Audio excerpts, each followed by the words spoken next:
double haie de carabiniers placés de chaque côté de la porte de l'église s'étendait jusqu'à l'échafaud, autour duquel elle s'arrondissait, laissant libre un chemin de 10 pieds de large à peu près, et autour de la guillotine un espace d'une centaine de pas de circonférence. Tout le reste de la place était pavé de têtes d'hommes et de femmes. Beaucoup de femmes tenaient leurs enfants sur leurs épaules. Ces enfants, qui dépassaient la foule de tout le torse, étaient admirablement placés. Le Monte Pincio semblait un vaste amphithéâtre dont tous les gradins eussent été chargés de spectateurs. Les balcons des 2 églises qui font l'angle de la rue del Babuino et de la rue di Ripetta regorgeaient de curieux privilégiés.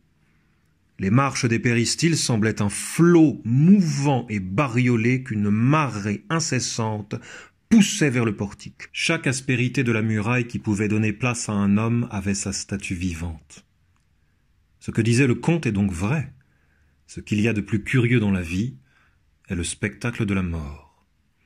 Et cependant, au lieu du silence que semblait commander la solennité du spectacle, un grand bruit montait de cette foule, bruit composé de rires, de huées et de cris joyeux. Il était évident encore, comme l'avait dit le comte, que cette exécution n'était rien autre chose, pour tout le peuple, que le commencement du carnaval. Tout à coup, ce bruit cessa comme par enchantement. La porte de l'église venait de s'ouvrir. Une confrérie de pénitents, dont chaque membre était vêtu d'un sac gris percé aux yeux seulement, et tenait un cierge allumé à la main, parut d'abord. En tête marchait le chef de la confrérie. Derrière les pénitents venait un homme de haute taille. Cet homme était nu, à l'exception d'un caleçon de toile au côté gauche duquel était attaché un grand couteau caché dans sa gaine. Il portait sur l'épaule droite une lourde masse de fer. Cet homme, c'était le bourreau. Il avait en outre des sandales attachées au bas de la jambe par des cordes. Derrière le bourreau marchait, dans l'ordre où il devait être exécuté, d'abord Peppino et ensuite Andrea. Chacun était accompagné de 2 prêtres. Ni l'un ni l'autre n'avait les yeux bandés. Peppino marchait d'un pas assez ferme. Sans doute il avait eu avis de ce qui se préparait pour lui. Andrea était soutenu sous chaque bras par un prêtre. Tous 2 baisaient de temps en temps le crucifix que leur présentait le confesseur. Franz sentit, rien qu'à cette vue, les jambes qui lui manquaient. Il regarda Albert. Il était pâle comme sa chemise et par un mouvement machinal il jeta loin de lui son cigare, quoiqu'il l'eût fumé qu'à moitié. Le comte seul paraissait impassible. Il y avait même plus, une légère teinte rouge semblait vouloir percer la pâleur livide de ses joues.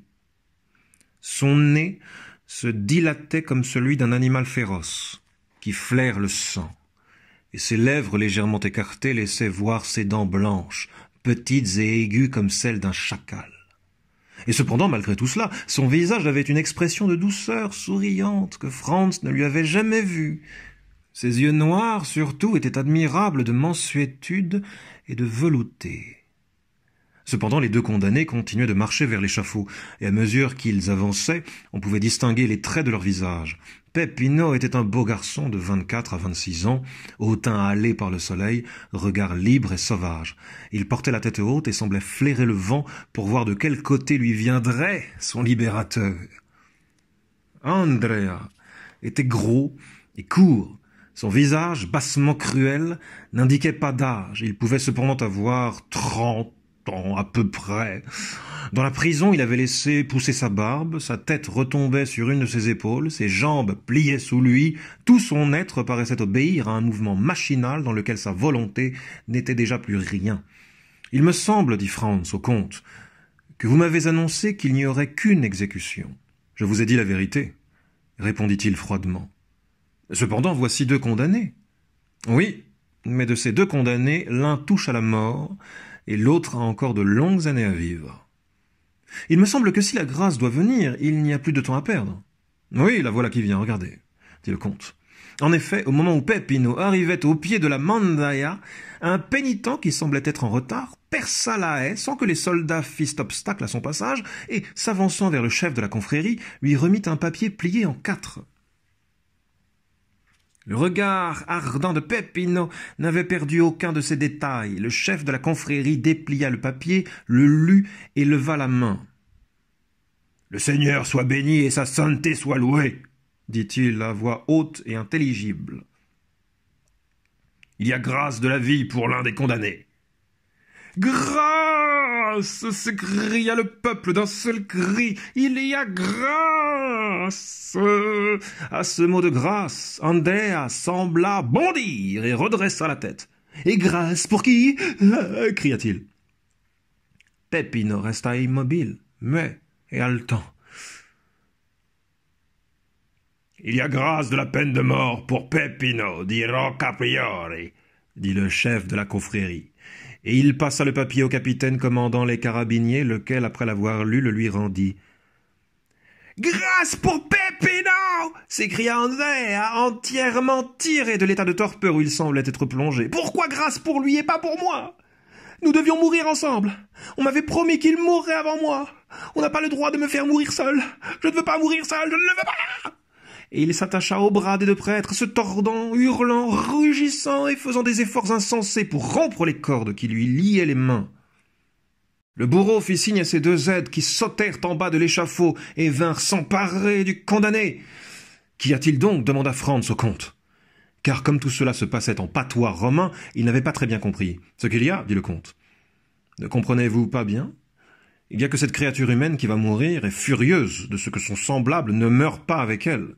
Et que, si on la laissait faire, elle le déchirerait avec ses ongles, avec ses dents, plutôt que de le laisser jouir de la vie dont elle va être privée. Ô homme, homme, race de crocodile, comme dit Karl Moore, s'écria le comte, en étendant les deux poings vers toute cette foule, que je vous reconnais bien là, et qu'en tout temps vous êtes bien digne de vous-même. En effet, Andrea et les deux aides du bourreau se roulaient dans la poussière, le condamné criant toujours « Il doit mourir! Je veux qu'il meure! On n'a pas le droit de me tuer tout seul! »« Regardez, regardez !» continua le comte, en saisissant chacun des deux jeunes gens par la main. « Regardez, car sur mon âme c'est curieux. Voilà un homme qui était résigné à son sort, qui marchait à l'échafaud, qui allait mourir comme un lâche, c'est vrai, mais enfin il allait mourir sans résistance et sans récrimination. Savez-vous ce qui lui donnait quelque force? Savez-vous ce qui le consolait? Savez-vous ce qui lui faisait prendre son supplice en patience? C'est qu'un autre partageait son angoisse, c'est qu'un autre allait mourir comme lui, c'est qu'un autre allait mourir avant lui. Menez 2 moutons à la boucherie, 2 bœufs à l'abattoir, et faites comprendre à l'un d'eux que son compagnon ne mourra pas, le mouton bêlera de joie, le bœuf mugira de plaisir. Mais l'homme que Dieu a fait à son image, l'homme à qui Dieu a imposé pour première, pour unique, pour suprême loi, l'amour de son prochain, l'homme à qui Dieu a donné une voix pour exprimer sa pensée, quel sera son premier cri quand il apprendra que son camarade est sauvé? Un blasphème. Honneur à l'homme, ce chef-d'œuvre de la nature, ce roi de la création. Et le comte éclata de rire, mais d'un rire terrible, qui indiquait qu'il avait dû horriblement souffrir pour en arriver à rire ainsi. Cependant, la lutte continuait, et c'était quelque chose d'affreux à voir. Les 2 valets portaient Andrea sur l'échafaud, tout le peuple avait pris parti contre lui, et 20 000 voix criaient d'un seul cri. À mort! À mort! Franz se rejeta en arrière. Mais le comte ressaisit son bras et le retint devant la fenêtre. « Que faites-vous donc ?» lui dit-il. « De la pitié ? Elle est ma foi bien placée. Si vous entendiez crier aux chiens enragés, vous prendriez votre fusil, vous vous jetteriez dans la rue, vous tueriez sans miséricorde à bout portant la pauvre bête qui, au bout du compte, ne serait coupable que d'avoir été mordue par un autre chien, et de rendre ce qu'on lui a fait. Et voilà que vous avez pitié d'un homme qu'aucun autre homme n'a mordu, et qui cependant a tué son bienfaiteur, et qui maintenant, ne pouvant plus tuer, parce qu'il a les mains liées, veut à toute force voir mourir son compagnon de captivité, son compagnon d'infortune. Non, non, regardez, regardez. La recommandation était devenue presque inutile, Franz était comme fasciné par l'horrible spectacle. Les 2 valets avaient porté le condamné sur l'échafaud, et là, malgré ses efforts, ses morsures, ses cris, ils l'avaient forcé de se mettre à genoux. Pendant ce temps, le bourreau s'était placé de côté, et la masse en arrêt. Alors, sur un signe, les 2 aides s'écartèrent. Le condamné voulut se relever, mais avant qu'il en eût le temps, la masse s'abattit sur sa tempe gauche. On entendit un bruit sourd et mat. Le patient tomba comme un bœuf, la face contre terre, puis, d'un contre-coup, se retourna sur le dos. Alors le bourreau laissa tomber sa masse, tira le couteau de sa ceinture, d'un seul coup lui ouvrit la gorge, et montant aussitôt sur son ventre, se mit à la pétrir avec ses pieds. À chaque pression, un jet de sang s'élançait du cou du condamné. Pour cette fois, Franz n'y put tenir plus longtemps. Il se rejeta en arrière et alla tomber sur un fauteuil à moitié évanoui. Albert, les yeux fermés, resta debout, mais cramponné au rideau de la fenêtre. Le comte était debout et triomphant, comme le mauvais ange.